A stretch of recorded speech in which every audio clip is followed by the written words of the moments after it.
தேவன் மோசேவை இஸ்ரவேல் ஜனங்களை வழிநடத்துறதுக்கு தெரிந்து கொள்ளும்போது 10 கட்டளைகளை கொடுக்குறாருல்ல. அவங்கள எப்படி என்னெல்லாம் பண்ணணும் என்னெல்லாம் பண்ணக்கூடாதுன்னு சொல்லிட்டு ஒவ்வொன்றா டீச் பண்ணிட்டு வரும்போது அந்த சீனாய் மலையில் 10 கட்டளைகளை கொடுப்பாரு. கற்பலைகளை எழுதிட்டு வருவார். 40 நாள் இரவும் பகலும் மலை மேலே இருந்து எழுதிட்டு வருவார். ஃபஸ்ட்டு வர்றது மக்கள் தவறான காரியங்களில் நடத்திக்கிறதுனால அதை உடச்சி போட்டுடுறாரு. திருப்பி 2வது அதே மாதிரி ஆண்டவருக்கு கொடுக்குறாரு. சரிங்களா?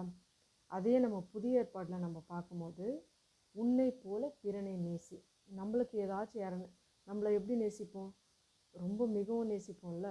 ஏன்னா நம்மளுக்கு என்ன பண்ணால் வலிக்கும்னு நம்மளுக்கு தெரியும். அப்போ அது மாதிரி மற்றவங்கள நேசிக்கணுன்ட்டு ஒரே லைனில் எல்லா கட்டளைகளையும் புகுத்தி கொடுத்துட்டாரு. சரிங்களா? இதையே யோவானில் திருப்பி என்ன சொல்கிறாருன்னா 13ஆம் அதிகாரத்தில், நீங்கள் ஒருவரில் ஒருவர் அன்பாயிருங்கள், நான் உங்களில் அன்பாயிருந்தது போல நீங்களும் ஒருவரில் ஒருவர் அன்பாயிருங்கள் என்கின்ற புதிதான கட்டளையை உங்களுக்கு கொடுக்குறேன். சரியா? அவர் சொல்கிறார், நான் எப்படி உங்ககிட்ட அன்பாக இருந்தனோ அதையும் அவரே சொல்லிட்டார். நான் எக்ஸாம்பிளாக இருந்தாலும் அதே மாதிரி நீங்கள் இருங்க. ஏன்னா என்னுடைய பிள்ளை, ராஜாதி ராஜா கர்த்தாதி கர்த்தன், கருணை கடல், இரக்கமுள்ள தேவனுடைய பிள்ளைகள். அப்போ அவரை போல் நம்ம இருக்கணும் இல்லையா?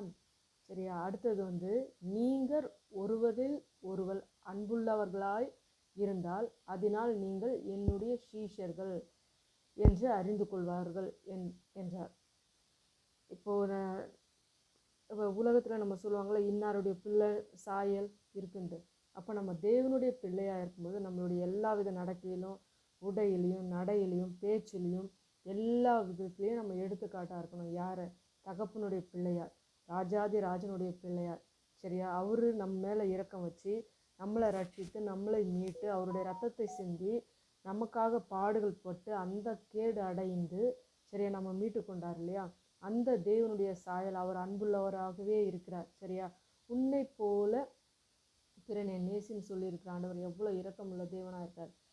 அது கஷ்டம்தான். நீங்கள் எனக்கு இரக்கம் பாராட்டுங்கப்பா, நானும் எல்லாருக்கும் சமாதானமாக இருக்கணும், அன்பு செலுத்தணும், உன்னுடைய சீஷனாக நான் இருக்கணும்னு சொல்லிட்டு நம்ம கேட்கும்போது கண்டிப்பாக தேவன் நமக்கு கட்டளையிடுவார். நம்ம பிரயாசப்படணும், நம்ம வாஞ்சிக்கணும்.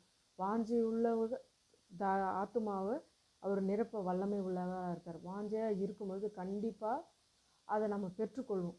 சரிங்களா?